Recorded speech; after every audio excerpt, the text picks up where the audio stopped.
Dito na naman tayo sa mga sisiw natin dahil magpapakain tayo sa kanila dahil nakakaaliw pong tignan. Yan, ito sila oh.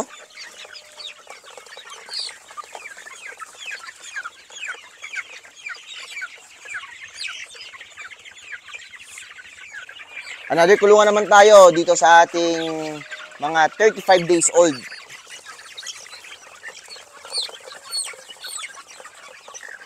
(35 days old, 40 days old.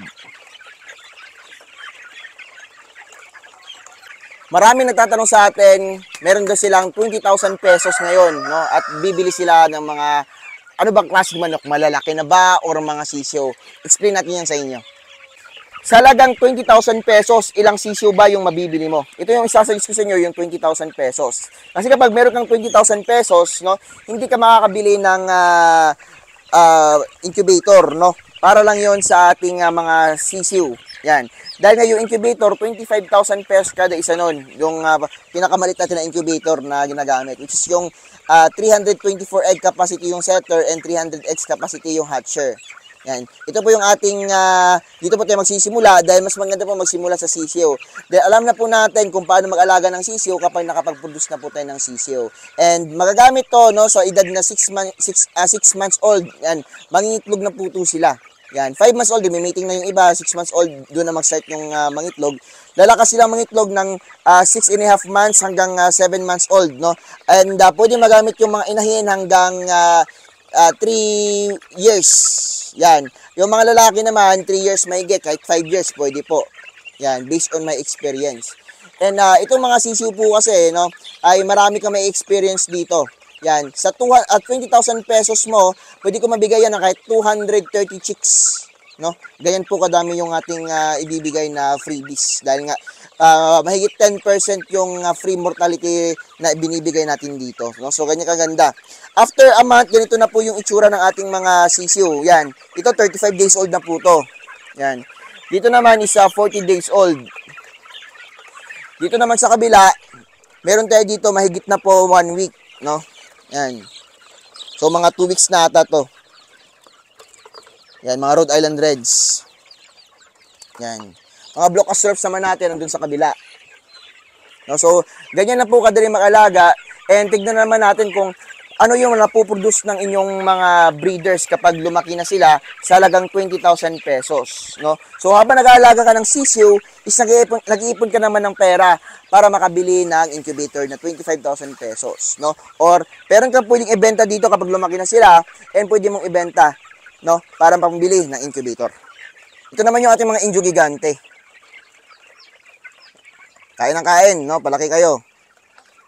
Habang nagbablog ako, may pumunta dito at bumili ng mga sisiw natin. Jackpot, pero ayaw mapakita ni sir kasi nahihiya siya. Yung pinaglalaroan ng mga manok natin ngayon, no? Parang toys nila is malunggay. Yan, napaka-healthy kasi niyan. So, dito sa block surf namin, tsaka sa ating mga native, ubos na.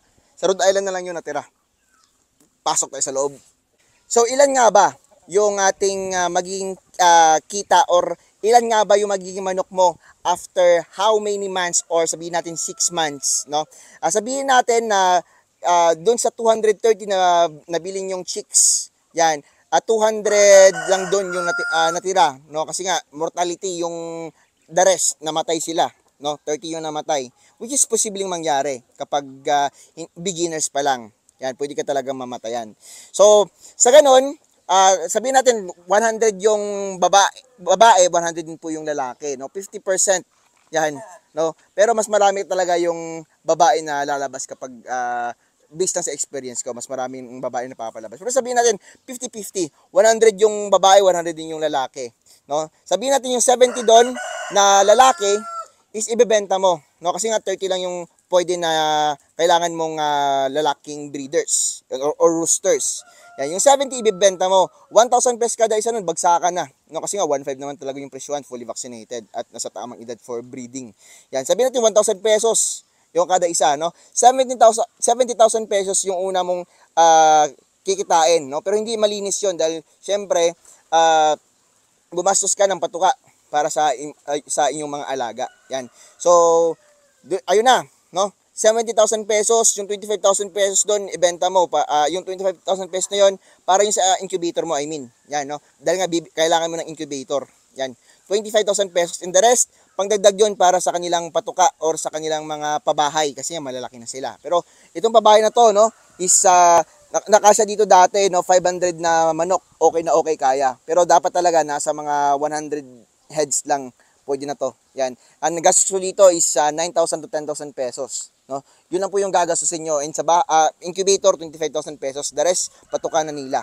Yan. Sa patuka sa 130 na manok, 13 kilos po a day yung maubos mo. Yan. Sabihin natin 50 pesos per kilo. Yan, grabe na yun, no? 50 pesos, mahal na masyado. 50 pesos na yung pagkain mo, kasali na yung vitamina, pero talagang mura lang naman yung patuka, no? 38 to 40 pesos yung pure feeds, kasi nga pure feeds yung pinapakain namin dito. Yan, no? Tapos vitamins, mura lang naman, no? Sabihin natin 50 pesos kada kilo, tapos 13, no? Times 13, 50 pesos times 13, mga 650. Yan, no? So 650 times 30, no? Yan, sabihin natin 800 pesos kada araw. Yan, pinaka-maximum na yun. Grabe naman talaga. 800 pesos yung magagastos mo sa isang araw. Yan. Tapos, magkano mo yung kikitain mo dito, no? Sa 100 na hen, sabihin natin 50 lang yung mangitlog sa isang araw. Pinakamababa na po yun, no? 50 na eggs, tapos ilo-load mo sa incubator mo. Yan, mapipisa doon sa 50 na yon, 25. Yan, sabihin natin 20. Yan, kasi may mga freebies pa tayong binibigay sa mga buyers natin. So 20. So meron kang 2,000 pesos na chicks every day. Yan, 2,000 pesos. Yan, minus doon sa ginastos mo na 800 pesos. Yan, sabihin natin may tao ka kaya 800 pesos yung gagastusin mo, no? So 800 pesos, 1-2 lang yung net mo.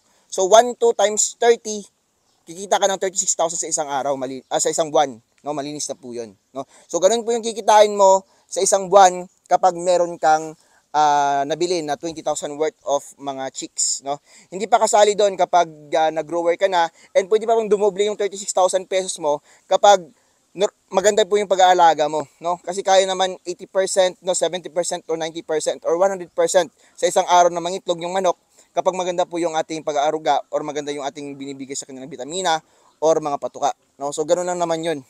So napakasimple lang, and wala pa kasali dun yung pang meat production na kapag nag-meat production ka na, no? Hindi pa kasali dun kapag nag-growers ka na at ibebenta mo for breeding.